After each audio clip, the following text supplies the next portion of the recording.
Hello बच्चों, आज हम पढ़ेंगे 6th क्लास हमारे अतीत भाग 1 से चैप्टर नंबर 6 नए प्रश्न और नए विचार। तो जो हमारा फर्स्ट टॉपिक है वो है बुद्ध की कहानी। तो जो बुद्ध के संस्थापक थे यानी कि बौद्ध धर्म के जो संस्थापक थे वो कौन थे? वो थे सिद्धार्थ, जिन्हें गौतम के नाम से भी जाना जाता है। और उनका जन्म कब हुआ? जन्म उनका लगभग 2500 वर्ष पहले हुआ, जब जो जनपद थे वो महाजनपद में कन्वर्ट हुए। पर उनमें वहाँ उस समय बहुत परिवर्तन हुआ, नगर उभरने लगे और नगरों में विकास होने लगा। और जो जनपद के जो राजा थे वो महाजनपद के राजा बन गए। और क्या होने लगा, और वहाँ पर जो राजधानियाँ थी उनकी राजधानी मिलने लगी और उनके जो कार्य थे वो भी बहुत विकसित हुए। और क्या हुआ, और सबको सत्य के जीवन के जानने की जीवन का जो सत्य है, जो जीवन का सच है उसके जानने की सबके मन में इच्छाएं होने लगी। तो ये उसी समय की चर्चाएं हैं। तो जब बुद्ध थे उनका जन्म कब हुआ? 2500 वर्ष पहले हुआ। और जो बुद्ध थे वो कौन थे? वो क्षत्रिय समुदाय से थे। कौन थे? वो क्षत्रिय थे। और एक शाक्य नामक एक गण था। शाक्य नामक एक गण था, गण यानी कि एक समूह था, उससे संबंधित थे ये। बुद्ध कौन थे? बुद्ध क्षत्रिय थे और ये शाक्य नामक एक छोटा सा गण था, उससे संबंधित थे। और जो बुद्ध ने ज्ञान प्राप्ति की थी, उन्होंने ज्ञान प्राप्ति करने के लिए क्या क्या किया? उन्होंने ज्ञान प्राप्ति करने के लिए युवा अवस्था में अपना जो घर था वो छोड़ दिया और जो घरों के सुख थे वो छोड़ दिया। यानी कि ज्ञान प्राप्त करने के लिए बुद्ध ने युवा अवस्था में ही अपना घर और घर का जो सुख, घरों का जो सुख था उसको त्याग दिया। और वो भ्रमण करते यानी कि एक जगह से दूसरी जगह वो घूमते रहे और अनेक विचारों में यानी कि बहुत सारे विचारकों से मिलकर वो चर्चाएं करते रहे। किस बारे में? ज्ञान की प्राप्ति के बारे में। और उन्होंने क्या किया? ज्ञान प्राप्त करने के लिए ही उन्होंने स्वयं रास्ता खोजा। क्या?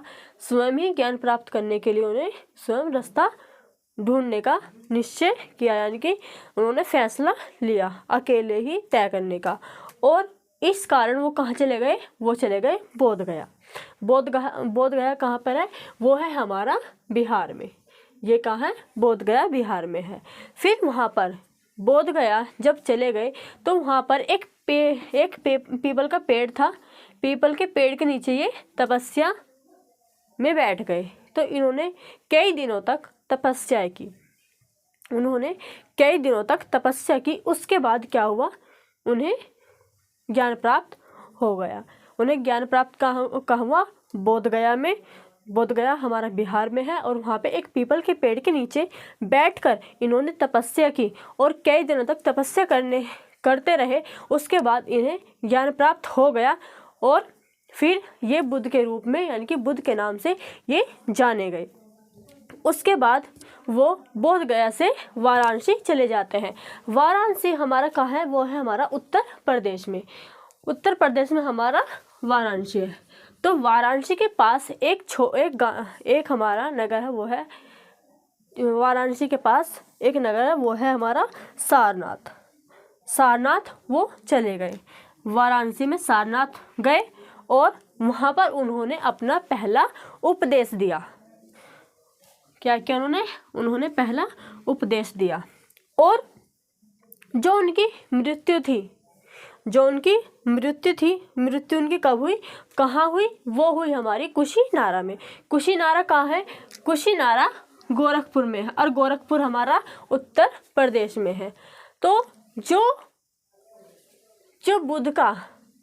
गौतम बुद्ध का जो जीवन था यानी कि जब उन्हें ज्ञान प्राप्त हुआ और जब उनकी मृत्यु हुई, तो ज्ञान से लेकर मृत्यु तक के जो बीच का सारा जीवन था उन्होंने कैसे अपना जीवन व्यतीत किया, कैसे उन्होंने जीवन अपना बिताया। तो सारा जीवन उन्होंने एक जगह से दूसरी जगह जाने में एक जगह से दूसरी जगह जाकर उन्होंने लोगों को शिक्षा देने में अपना सारा जीवन व्यतीत किया। कब से? जब उन्होंने ज्ञान प्राप्त किया और जब तक उनकी मृत्यु हुई, तो सारा जो जीवन था उन्होंने लोगों को शिक्षा देने में ही व्यतीत किया। और जो बुद्ध ने शिक्षा दी थी कि जो यह हमारा जीवन है, जो हमारा जीवन है वह कष्टों और दुखों से भरा हुआ है, और ऐसा हमारी इच्छाओं और लालसाओं के कारण होता है। किसके कारण होता है? ये हमारी इच्छा और लालसाओं के कारण होता है, जो कभी पूरी नहीं हो पाती। इच्छा क्या होती है? हमारी कभी पूरी होती ही नहीं है।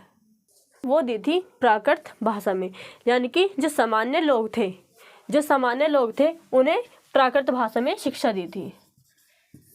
प्राकृत भाषा में, क्योंकि पहले क्या था? प्राकृत भाषा और एक संस्कृत भाषा बोली जाती थी। संस्कृत और प्राकृत। तो संस्कृत जो थे वो उच्च वर्ग के लोग ज्यादा बोलते थे, जैसे कि ब्राह्मण।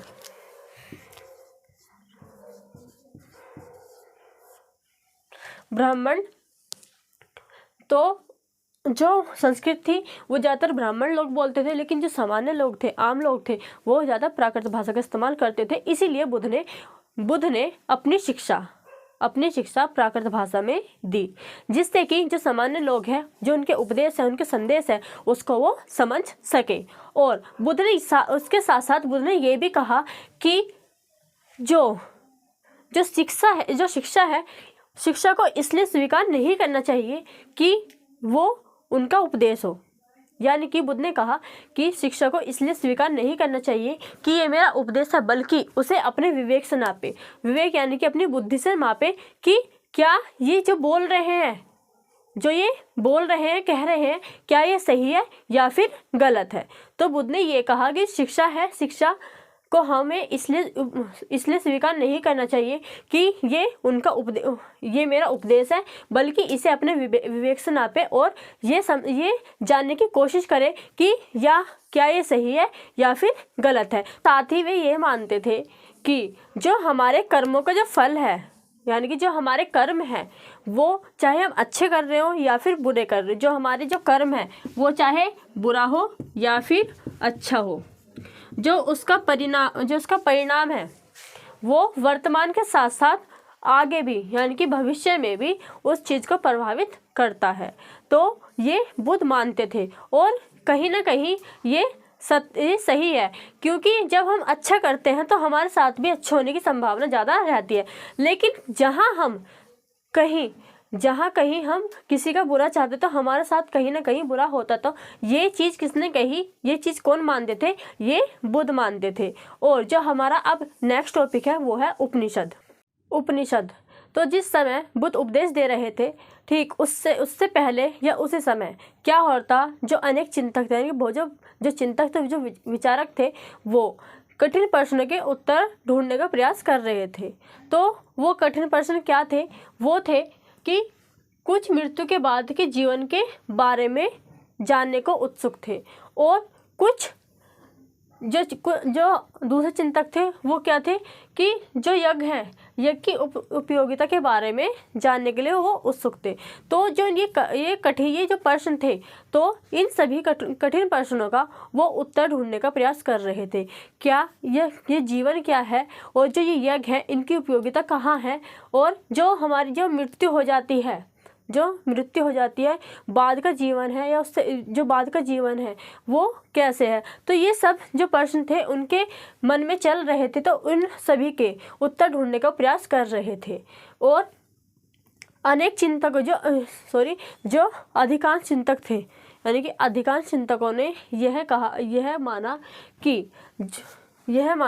कि विश्व में कुछ तो है, यानी कि विश्व में कुछ तो ऐसा है जो कि मृत्यु के बाद भी स्थायी रहता है। मृत्यु के बाद स्थायी रहता है, जो बदलता नहीं है, जो बचा रहता है। और इसी को उन्होंने क्या कहा? उन्होंने कहा इसका वर्णन उन्होंने किया आत्मा तथा ब्रह्म से ब्रह्म अथवा सार्वभौम आत्मा के रूप में किया। सार्वभौम यानी कि सबसे ऊपर। और वे यह मानते थे कि जो आत्मा और ब्रह्म है, आत्मा और ब्रह्म एक ही है, वो अलग अलग नहीं है। और जो हमारा उपनिषद है, उपनिषद का अर्थ होता है गुरु के समीप या पास, समीप यानी कि पास बैठना, गुरु के पास बैठना है, गुरु के समीप बैठना, ये उपनिषद का अर्थ है। और उपनिषद जो है, उपनिषद का उल्लेख कहाँ मिलता है? उपनिषद का उल्लेख हमें मिलता है उत्तर वैदिक ग्रंथ में। उत्तर यानी कि पहले, वैदिक वेदों का ज्ञान, तो उत्तर वैदिक ग्रंथ में हमें क्या मिलता है? उपनिषद का हमें उल्लेख मिलता है। और इन ग्रंथों में अध्यापक और विद्यार्थियों के बीच की जो बातचीत है, जो उनके किसके अध्यापक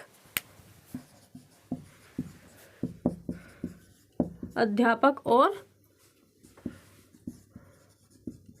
विद्यार्थियों के बीच में जो बातचीत हुई है, उसका संकलन किया गया है।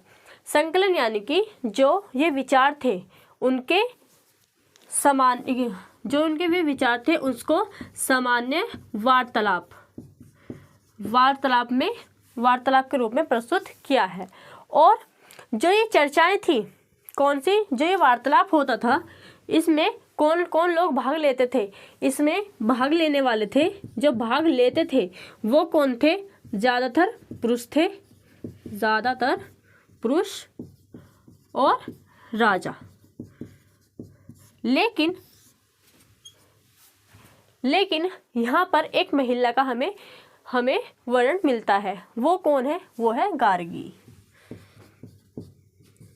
गार्गी नामक एक स्त्री है जो कि इन राज दरबारों में वार्तालाप यानी कि वाद विवाद पर चर्चाएं करती थी और अनेक प्रश्न पूछा करती थी। तो अब है कि इनमें भाग कौन नहीं लेते थे? अब इनमें भाग कौन नहीं ले सकते थे? नहीं लेते थे निर्धन लोग इन सभाओं में, इन वाद विवादों में हिस्सा नहीं ले सकते थे। और कौन नहीं ले सकते थे? और इसमें स्त्री भी हिस्सा नहीं ले सकती थी और निर्धन लोग। लेकिन एक इसका अपवाद है। अपवाद यानी कि इसका उल्टा है, जो कि वो है सत्यकाम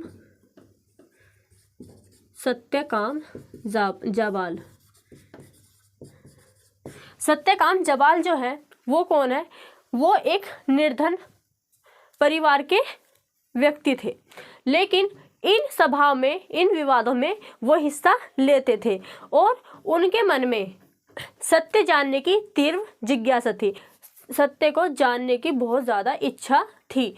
तो जो एक एक ब्राह्मण थे, वो जिनका नाम गौतम था, यानी कि एक गौतम नामक ब्राह्मण थे। उन्होंने इन्हें किसको? सत्यकाम जाबाल को अपने विद्यार्थी के रूप में स्वीकार किया। और उसके बाद कौन? सत्यकाम जाबाल क्या बन गए? सर्वाधिक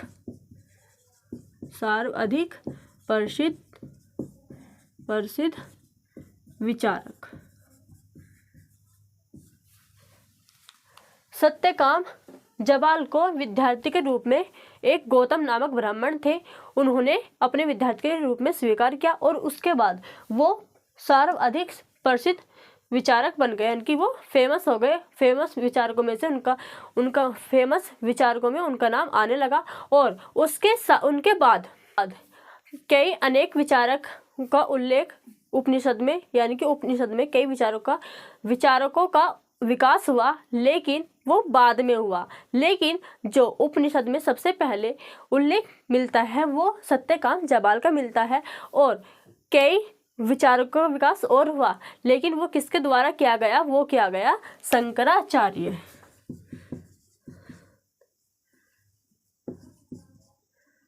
शंकराचार्य द्वारा किया गया।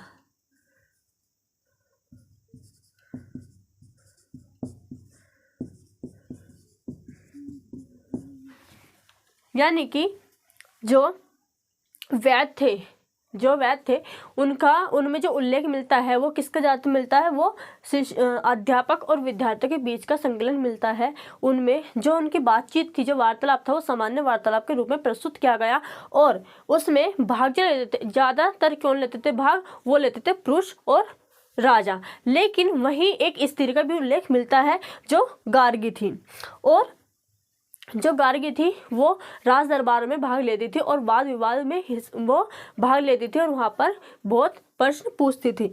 और उनमें जो भाग नहीं लेते थे, जो इन वाद विवादों में भाग नहीं लेते थे, वो थे निर्धन लोग। लेकिन एक इसका अपवाद है, एक ठीक इसका उल्टा है। जैसे कि यहाँ पे निर्धन लोग भाग नहीं लेते थे, लेकिन यहाँ पर निर्धन लोग भी भाग लेते थे। वो कैसे, वहाँ पर कौन थे जो भाग लेते थे, ये वो थे सत्यकाम जाबाल। जो सत्यकाम जाबाल थे वो निर्धन थे, लेकिन वो उन सभाओं में हिस्सा लेते थे। और जो इनका नाम था, जो सत्यकाम जाबाल है, जो इनका नाम था वो इनकी दासी माँ के नाम पर रखा गया था। दासी माँ के नाम पर जो सत्यकाम जाबाल है, इनकी दासी माँ के नाम पर रखा गया। और जो सत्यकाम जाबाल थे, इन सत्य जानने की तीव्र जिज्ञासा थी और ये सत्य जानने की इच्छा रखते थे। उसके बाद इन्हें एक गौतम नामक ब्राह्मण थे, उन्होंने इन्हें अपने विद्यार्थी के रूप में स्वीकार किया। उसके बाद ये प्रसिद्ध विचारक बन गए। लेकिन फिर और भी उपनिषदों में और भी कई विचारक आए, लेकिन वो बाद में उनका विकास हुआ। तो जो बाद में जो विचारक थे उनका विकास किसके द्वारा किया गया, वो किया गया शंकराचार्य के द्वारा। जो अब हमारा नेक्स्ट टॉपिक है वो है हमारा जैन धर्म। जैन धर्म, तो जो जैन धर्म है, जो जैन का मतलब है, जैन किससे निकला है, वो निकला है जिन शब्द से, जिसका अर्थ होता है विजेता। और जैन धर्म भी लगभग कब शुरू हुआ था, जो इसकी शुरुआत थी वो कब हुई थी, वो हुई थी 2500 वर्ष पहले। और जो जैन धर्म के 24वें और अंतिम तथा अंतिम तीर्थक वर्धमान महावीर ने भी अपने विचारों का प्रसार किया। यानी कि जो जैन धर्म के 24वें क्या थे, तीर्थक वर्धमान थे, वो कौन थे, महावीर थे। महावीर जो थे वो अंतिम थे, तीर्थ वर्धमान। और महावीर ने भी अपने विचारों का प्रसार किया था। और वे कौन थे, महावीर कौन थे, वो एक क्षत्रिय राजकुमार थे। क्षत्रिय राजकुमार कहाँ पर, वज्जी के। टॉपिक है वो है जैन धर्म। तो जो जैन है, जैन किससे निकला है, किस शब्द से निकला है, वो निकला है जिन शब्द से। तो जो जिन शब्द है उसका अर्थ क्या है, उसका अर्थ होता है विजेता। यानी कि जो जैन है वो जिन से निकला है, जिसका अर्थ होता है विजेता। और इसका भी लगभग 2500 वर्ष पहले ही जो इसकी शुरुआत थी वो लगभग 2500 वर्ष पहले ही शुरू हुई थी। जैसे कि बौद्ध धर्म हमारा 2500 वर्ष पहले शुरू हुआ था, वैसे ही जैन धर्म भी हमारा 2500 वर्ष पहले ही इसकी शुरुआत हुई थी। और जो जैन धर्म है, जैन धर्म के 24वें तथा अंतिम तीर्थक वर्धमान महावीर ने भी अपने विचारों का प्रसार किया था। यानी कि जो जैन धर्म में जो अंतिम थे वो कौन थे, वो थे महावीर। महावीर ने क्या किया, उन्होंने अपने विचारों का प्रसार किया। और जो महावीर थे वो हमारे क्षत्रिय राजकुमार थे। महावीर क्षत्रिय राजकुमार थे। कहाँ के, वज्जी में एक क्या है, वज्जी में लिच्छवी कुल है, यानी कुटुंब कुल।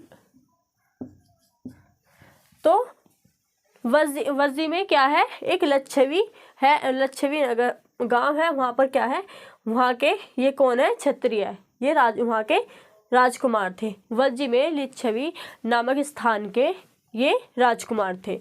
और इन्होंने ज्ञान प्राप्त कैसे किया? इन्होंने ज्ञान प्राप्त करने के लिए 30 वर्ष की आयु में ही अपना घर छोड़ दिया। यानी कि जब ये 30 वर्ष के थे तभी इन्होंने अपना घर छोड़ दिया और जो घर के सुख थे वो भी उन्होंने त्याग दिए। उसके बाद उन्होंने अपना उसके बाद 30 वर्ष की आयु में जब उन्होंने अपना घर छोड़ा, उसके बाद उन्होंने क्या किया? वो जंगल में रहने लगे। यानी कि जंगल में जाकर उन्होंने अपना जीवन बिताया और लगभग 12 वर्ष तक उन्होंने कठिन और एकांकी जीवन व्यतीत किया। उन्होंने 12 साल तक अपना जो जीवन था बहुत कठिनाइयों से बिताया और कहाँ? उन्होंने अकेले में अपना जीवन बिताया। और जो बुद्ध की शिक्षा थी, जो महावीर जो थे, जो उन्होंने शिक्षा जो दी थी वो कैसे दी थी? वो सरल भाषा में दी थी। किसमें? सरल भाषा में महावीर ने अपनी शिक्षा दी थी। और उन्होंने महावीर का कहना था, जो महावीर थे उनका कहना था कि जो सत्य जानने की इच्छा रखते हैं, चाहे वो स्त्री हो चाहे वो पुरुष हो, उनको अपना घर का त्याग कर देना चाहिए। यानी कि महावीर का कहना था कि सत्य जानने वाले प्रत्येक स्त्री और पुरुषों को अपना घर को छोड़ देना चाहिए। और उन्होंने कहा जो अहिंसा के जो नियम है उनका कठोर पालन करना चाहिए। जैसे जीव को ना तो कष्ट देना चाहिए, ना ही उनकी हत्या करनी चाहिए। ये कौन कहते थे? ये महावीर ने कहा था। और उन्होंने क्या कहा? और महावीर ने इसके साथ साथ कहा कि ना तो जीवों की जो जीव है, ना तो उनको कष्ट देना चाहिए, ना ही उनकी हत्या करनी चाहिए। साथ ही उन्होंने ये भी कहा कि सभी जीव जीना चाहते हैं और सभी के लिए जीवन प्रिय है। यानी कि जो हमारा जीवन है ये हम जीना चाहते हैं और जो हमारा जीवन है हमारे लिए बहुत महत्वपूर्ण है, हमारे लिए बहुत प्रिय है। और जो उनका जो जीवन था, उन्होंने जीवन अपना कैसे कैसे बिताया वो उन्होंने बताया। जो महावीर थे और उनके अनुयायी थे, यानी कि जो उनके शिष्य थे, तो उनका जीवन कैसा था? महावीर और अनुयायियों को भोजन, भिक्षा यानी कि भिक्षा का अर्थ होता है भीख। एक तरह से उनको भीख मांगकर और सादा जीवन बिताना पड़ता था। यानी कि वो भिक्षा मांगते थे, खाने के लिए भिक्षा मांगते थे और उनको अपना सादा जीवन ही बिताना पड़ता था। और उनका जो जीवन था उसके लिए जो जिस राह पर चल रहे थे उसके लिए उन्हें पूरी तरह ईमानदार होना चाहिए। ये कौन कहते थे? वो महावीर कहते थे। उन्हें पूरी तरह ईमानदार होना चाहिए। और जो चोरी करने के जो सख्त नियम थे वहाँ पर, यानी कि जो चोरी करेंगे उसको कठिन सजा दी जाएगी।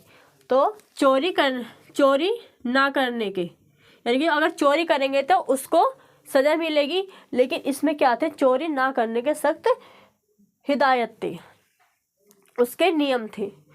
और वहाँ पर उसमें वर्णन है कि उनको एक निश्चित समय, यानी कि कभी भी पूरे दिन में कभी एक समय उनको ब्रह्मचर्य का पालन करना चाहिए। उन्होंने कहा था कि उनको पढ़ना चाहिए, ध्यान करना चाहिए, ब्रह्मचर्य का ध्यान करना चाहिए। और उनको कपड़ों के साथ साथ सब कुछ त्यागना पड़ता था। यानी कि जो पुरुष थे उन्हें वे कपड़े तो पहनते नहीं थे और उन्हें ना ही वो कपड़े पहनते, ना ही हाथों में, गले में, पैरों में वो कुछ भी नहीं पहनते थे। यानी कि वस्त्र सहित वस्त्र को लेकर के सब कुछ उनको त्यागना पड़ता था, जहाँ तक कि अपना घर भी उन्हें त्यागना पड़ता था और वो सिर्फ से सफ़ेद कपड़े ही धारण करते थे। यानी कि इसलिए जो जैन धर्म है उसमें जो महत्व दिया गया है वो जो सफ़ेद कपड़े को ही महत्व दिया गया है। इनके जो जैन धर्म है उन जो जैन धर्मी है उनको क्या कहते हैं, उनको श्वेतांबर भी कहा जाता है। और जो जैन धर्म का फैलाव था वो कहाँ से कहाँ तक था, वो था उत्तर भारत, जो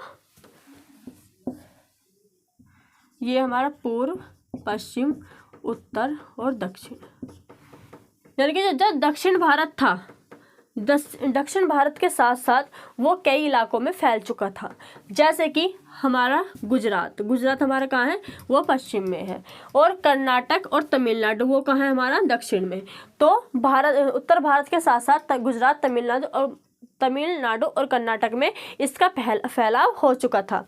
और जो प्राकृत भाषा में उन्होंने अपनी शिक्षा दी थी, यानी कि सरल भाषा में। तो अगर एग्जाम्पल ले जैसे कि अलग अलग स्थान की अलग अलग भाषा है, तो अगर उसमें है जैसे कि मगधी, जो हमारा मगध है उस समय जो मगध था, तो वो कहाँ, उसमें कैसी भाषा बोल जाती थी, वो बोल जाती थी मगधी। तो वहाँ पर हर अलग अलग इलाकों में अलग अलग जगह पर उनकी प्राकृत भाषा में उन्होंने शिक्षा दी थी।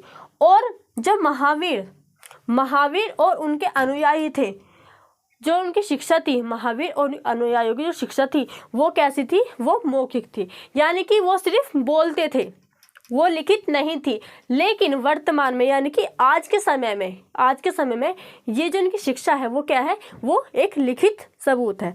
और ये कब हुआ, लिखने का काम कब शुरू हुआ, वो हुआ लगभग 1500 वर्ष पहले हुआ। वो कहाँ हुआ, जो हमारा गुजरात है, गुजरात के वल्लभी स्थान पर हुआ था। यानी कि जो वल्लभी स्थान है वहाँ पर जो हमारा जैन धर्म है, तो उस जो शिक्षा है जैन धर्म की वहाँ पर वो लिखी गई थी। और जो जैन धर्म को समर्थन किया था ज़्यादातर किन लोगों ने किया था, वो क्या था, व्यापारियों ने। क्योंकि जो व्यापारी थे वो सिर्फ व्यापारी करते थे। लेकिन जो जैन धर्म में जो नियम है वो कैसे हैं, उसमें कहा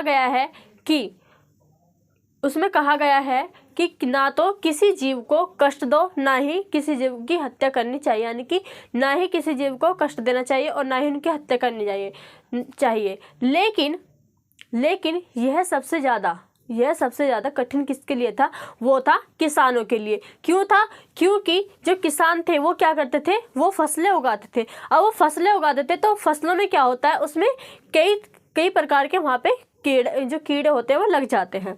तो उसके लिए वो क्या करते हैं, उसके लिए वो कई प्रकार की हानिकारक दवाइयाँ वहाँ पे छिड़कते हैं अपनी फसलों को बचाने के लिए। तो जो ये सबसे ज़्यादा कठिन कार्य था वो किसके लिए था, ये काम किसके लिए था, वो था किसानों के लिए। क्योंकि जो किसान थे उन्हें जो वो जीव थे उनकी हत्या करनी पड़ती थी अपनी फसलों को बचाने के लिए। तो जैन धर्म का समर्थन था वो किसने किया था, व्यापारियों ने किया था। लेकिन ये काम क्या था, बहुत कठिन था। लेकिन फिर भी लोगों ने इसका समर्थन किया। उसमें ज़्यादातर कौन थे, वो थे व्यापारी। और किसान जो थे उन्हें तो ये जो इसमें नियम थे उनके लिए ये बहुत ज़्यादा कठिन थे, तो वे ज़्यादा नहीं कर पाए। क्योंकि उन्हें अपनी फसलें बचाने के लिए जो कीड़े मकोड़े थे उनको मारना पड़ता था, उनके हाथों मर जाते थे। इसीलिए इस जो जैन धर्म में आए वो कौन आए, वो ज़्यादातर आए व्यापारी। तो अब हमारा नेक्स्ट टॉपिक है वो है संघ। संघ का जो अर्थ होता है वो होता है संगठन। जैसे कि जो महावीर और जो बुद्ध थे, कौन, महावीर और बुद्ध, तो उन्होंने क्या, इनका मानना था कि जो सच्चा ज्ञान है वो सच्चा ज्ञान तभी प्राप्त हो सकता है, ज्ञान की प्राप्ति तभी हो सकती है जब वो घर छोड़ दे, यानी कि घर को त्यागने पर ही सच्चे ज्ञान की प्राप्ति हो सकती है। ये महावीर और बुद्ध का मानना था। इसीलिए उन्होंने संघ बनाया। संघ उन्होंने क्या बनाया? उन्होंने संघ बनाया, संघ नामक एक संगठन बनाया, और जिसमें हर कोई, यानी कि जो लोग थे जो त्यागते थे, जो लोग त्याग करते थे, उसमें वो सभी उस संगठन में वो सभी रह सके। और तो जो संघ था, जो संघ में रहने वाले बुद्ध भिक्षु थे, जो बुद्ध भिक्षु थे, भिक्षुओं के लिए क्या था? एक समूह था। उसमें भिक्षुओं के लिए नियम थे। बुद्ध भिक्षु के लिए नियम थे, वो किस में थे? वो थे विनय पिटक ग्रंथ में। एक विनय पिटक एक नामक ग्रंथ है, उसमें ये नियम लिखे गए थे। किसके लिए? जो बौद्ध भिक्षु थे, उनके लिए ये नियम लिखे गए थे।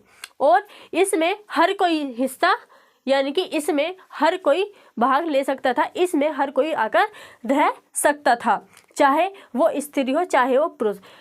स्त्री के लिए भी और पुरुषों के लिए भी अलग अलग व्यवस्था थी। किसमें? जो हमारा विनय पिटक ग्रंथ था, उसमें स्त्री के लिए अलग व्यवस्था थी और पुरुषों के लिए अलग व्यवस्था की गई थी। और इसमें हर कोई भाग ले सकता था, लेकिन उसके लिए उन्हें अनुमति लेनी पड़ती थी। जैसे कि जो बच्चे थे, बच्चों को अपने माता पिता से अनुमति लेनी पड़ती थी। और जो स्त्री उस संघ में शामिल होगी तो उसे अपने पति से अनुमति लेनी पड़ेगी, दासों को अपने स्वामी से, कर्जदारों को अपने जो उनके दानदार थे, जो उनको कर्जा देते थे, उनको अपने दानदारों से अनुमति लेनी पड़ती थी। और दास और दासियों को किससे अनुमति लेनी पड़ती थी? राजा से अनुमति लेनी पड़ती थी। और जो इनका अब इसमें जैसे कि संघ जो था, उसमें हर कोई प्रवेश कर सकता था, लेकिन उसके लिए कुछ नियम भी थे। जैसे कि वो नियम थे कि उन्हें बहुत सादा जीवन जीना पड़ता था। कैसा? सादा जीवन उन्हें बिताना पड़ता था। और जो उनका जो ज़्यादातर समय था उनका उन्हें कैसे बिताना पड़ता था? उन्हें ध्यान करना पड़ता था। और ज़्यादातर जो समय था वो किस में बीतता था? ध्यान करने में ही बीतता था। और एक निश्चित समय होता था, यानी कि एक विशेष समय होता था, उस समय उन्हें क्या करना पड़ता था? उस समय जाकर उन्हें भिक्षा मांगनी पड़ती थी, यानी कि गांवों और कस्बों में जाके उन्हें भिक्षा मांगनी पड़ती थी, यानी कि भिक्षा क्या होती है? उन्हें भीख मांगनी पड़ती थी। निश्चित समय पर उन्हें भिक्षा, यानी कि गाँव में कहाँ पर भिक्षा कहाँ मांगते थे? वो गाँवों और कस्बों में जाकर वो भिक्षा मांगते, यानी कि भीख मांगते थे। इसीलिए उन्हें क्या कहा गया? इसीलिए इन्हें भिक्खु, जो पुरुष होते थे उन्हें भिक्खु कहा गया, और स्त्रियों को क्या कहा गया? स्त्रियों को कहा गया भिक्खुणी।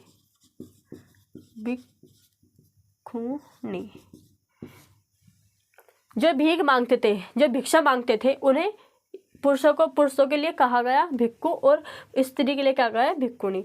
तो जो भीख मांगते हैं, यानी कि जो साधु होते हैं, जो भीख मांगते हैं, उनके लिए जो प्राकृत शब्द है उन्हें क्या कहते हैं? जो साधु होते हैं उनको क्या कहते हैं? भिखारी क्या है? एक प्राकृत शब्द है। किसके लिए? साधु के लिए जो भिखारी है वो प्राकृत शब्द, यानी कि आम भाषा में क्या बोला जाता है? उसको भिखारी बोला जाता है। और जो इन लोगों का जीवन होता था, किनका? जो भिक्षु और भिक्षुणी का जो जीवन होता था वो कैसा होता था? वो कैसे जीते थे, वो आम लोगों को ज़्यादातर शिक्षा देते थे। यानी कि एक जगह दूसरे स्थान वो जाते थे, यानी कि गाँव और कस्बों में वो शिक्षा देते थे और एक दूसरे की सहायता भी करते थे। एक दूसरे की वो सहायता भी करते थे। और अगर कोई आपसी लड़ाई हो जाए, यानी कि अगर कोई लड़ाई हो जाए तो उसके निपटारे के लिए क्या करते थे, वो बैठकें करते थे। क्या करते थे, बैठकें भी वो करते थे। जब लड़ाई हो जाती थी उसको निपटाने के लिए क्या करते थे, वो बैठकें भी करते थे। अब जो संघ में शामिल थे, शामिल कौन कौन लोग थे, वो थे क्षत्रिय, ब्राह्मण, नाई और मजदूर, व्यापारी और गणिकाएं। गणिकाएं क्या होती हैं, गणिकाएं होती हैं जो वैश्य होती हैं। जैसे कि जो राज दरबारों में जाकर उनके राजाओं के मनोरंजन के लिए, मंत्रियों के मनोरंजन के लिए वहाँ पर नृत्य वगैरह करती थी, वो भी इन संघ में शामिल थी। और कौन थे इसमें, मजदूर, नाई, व्यापार, इसमें काफ़ी लोग शामिल थे। और इनमें से कई लोगों ने अपनी शिक्षा लिखी है, यानी कि कई लोगों ने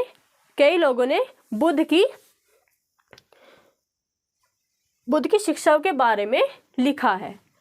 इनमें से ही, यानी कि जो संघ में शामिल थे, इनमें से ही कई लोगों ने जो बुद्ध की जो शिक्षा थी उसके बारे में लिखी है। और कईयों ने क्या करा है, वे लोग थे जो संघ में शामिल थे, उन्होंने उनका जो जीवन था उसके बारे में कई सारी कविताएं भी लिखी गई हैं। तो जो हमारा अब नेक्स्ट टॉपिक है वो है हमारा विहार। जो विहार है, यानी कि जो बुद्ध थे और जो महावीर थे, यानी कि जैन और जो बौद्ध थे, जो जैन और बौद्ध भिक्षु थे, वो क्या करते थे, पूरे साल एक स्थान से दूसरे स्थान जाकर शिक्षा देते थे। यानी कि एक स्थान से जाकर दूसरे स्थान पर शिक्षा देते थे। लेकिन कठिन कार्य होता था, वो कब होता था, वो होता था वर्षा ऋतु में। यानी कि जब बारिश का मौसम होता था उनके लिए यह जो कार्य था वो बहुत कठिन हो जाता था। तो इसीलिए वो क्या करते थे, वो एक स्थान पर ही निवेश करते थे। वो निवेश कैसे करते थे, जो उनके अनुयायी थे, यानी कि जो शिष्य थे, उनके फॉलोवर जो थे, उन्होंने क्या किया, उन्होंने उद्यान, यानी कि जो वन थे, जो जंगल थे, उन्होंने ही अपना निवेश, जो उनका अस्थायी जो निवास था उन्होंने वहाँ पर बनाए। तो जो वन थे वहाँ पर तो जो स्थायी परमानेंट नहीं रह सकते, वहाँ पर निवास नहीं कर सकते, इसीलिए उन्होंने वहाँ पर वनों में ही क्या किया, अस्थायी निवास बनाए। और जो ये वन थे वो कहाँ पर होते थे, यहाँ पर वो, और कहाँ पर रहते थे, वो पहाड़ी जो क्षेत्र होते हैं, पहाड़ी क्षेत्रों में जो प्राकृतिक गुफाएं होते हैं उनमें भी वो वर्षा ऋतु में रह लेते थे। यानी कि पूरे साल, तो यानी कि जैसे कि साल में हमारे 12 महीने होते, 12 में से वो 8 महीने तो वो एक जगह से दूसरे स्थान जाकर शिक्षा दे देते। लेकिन जो 4 महीने होते हैं वो कैसे बिताते थे, वो अस्थायी निवास पर, यानी कि एक जगह से दूसरे स्थान पर जाते रहते थे। तो वो ये जो कार्य था वो कठिन कब होता था, वो होता था बारिश के मौसम में। तो इसीलिए वो कभी कुछ दिन कहीं रहते थे, कुछ दिन कहीं रहते थे, इसलिए उन्हें वो समय 4 महीने उनको बिताने पड़ते थे। लेकिन समय बीतता गया, जैसे समय बीतता गया, तो जो भिक्षु थे और जो उनकी भिक्षुनियाँ थी, जैन धर्म और जो बौद्ध धर्म, जो उसमें जो भिक्षु और भिक्षुनियाँ थी, उन्हें और जो उनके समर्थक थे, जो उस धर्म को मानते थे, उन्होंने क्या समझा, उन्हें समझने लगे कि अब हमें अब शरण स्थल की आवश्यकता है, यानी कि जो हमारे स्थायी स्थान की हमें ज़रूरत है। अनुभव करने लगे कि हमें इसकी ज़रूरत है। तो जो शरण स्थल है इसे ही क्या कहा गया, इसे ही कहा गया विहार। क्या कहा गया, इसे कहा गया विहार। जहाँ पर वो परमानेंट यानी कि वो जहाँ पर रह सकते थे, जहाँ पे वो शरण ले सकते थे, उसे ही क्या कहा गया, उसे ही कहा गया विहार। अब जो विहार थे, जो आरंभिक विहार थे, जो सबसे पहले विहार थे, वो कहाँ थे, वो कैसे होते थे, वो होते थे लकड़ी के। कैसे होते थे, वो लकड़ी के होते थे। जो सबसे पहले विहार होते थे वो लकड़ी के होते थे। लेकिन जैसे समय बीतता गया, बाद में वो कैसे बन गए, बाद में क्या होना, ईंटों का प्रयोग होने लगा, तो फिर वो ईंटों के बन गए। यानी कि पहले लकड़ी के होते थे, फिर बाद में कुछ समय बाद ईंटों का प्रयोग करके वो विहार बनाए गए। फिर जैसे कि अब जो हमारा पश्चिमी भारत है, जो हमारा पश्चिमी भारत है, तो पश्चिमी भारत हमारा जो है, तो हमारा जो महाराष्ट्र है, वहाँ पर क्या हुआ, वहाँ पर विहार बनाया गया। किसको, पहाड़ी को खोदकर। महाराष्ट्र में पहाड़ी को खोदकर क्या बनाया गया, विहार बनाया गया। पहले जो विहार बनाए जाते थे वो कैसे बनाए जाते थे, वो दान दी गई जमीन पर यानी कि भूमि पर बनाए जाते थे। यानी कि जो पहले विहार बनाए जाते थे वो कैसे बनाए जाते थे, वो दान दी गई। अब दान कौन देता था, जैसे कि जो बड़े व्यापारी होते थे, और कौन दे सकता था, भूस्वामी, और जो राजा होते थे, तो पहले विहार दान दी गई जमीन पर यानी कि भूमि पर बनाए जाते थे, और जो दान देते थे उसमें बड़े व्यापारी, भूस्वामी और राजाएं इस जमीन को देते थे। और जो वहाँ के लोग होते थे, यानी कि जहाँ पर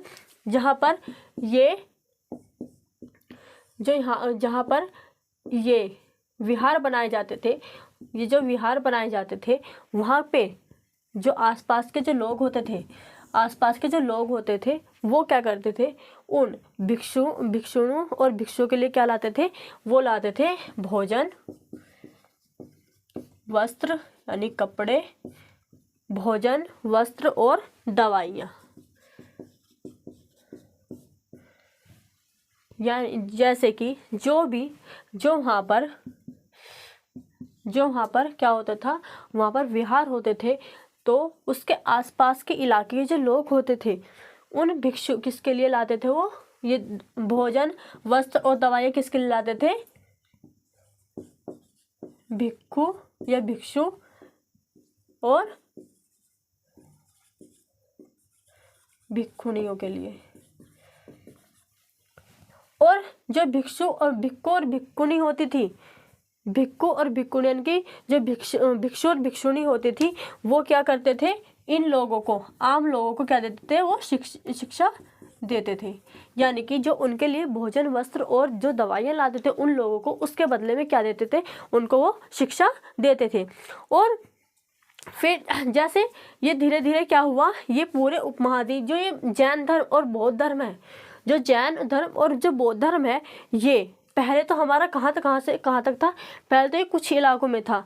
ये जैसे पहले तो उत्तर में था, फिर ये गुजरात, तमिलनाडु, कर्नाटक के साथ साथ ये अनेक यानी कई क्षेत्रों में भी इनका फैला हुआ है। यानी कि ये जो धर्म था, ये उपमहाद्वीप यानी कि जो हमारा भारत है, उपमहाद्वीप के साथ साथ ये बाहरी क्षेत्रों में भी फैलने लगा।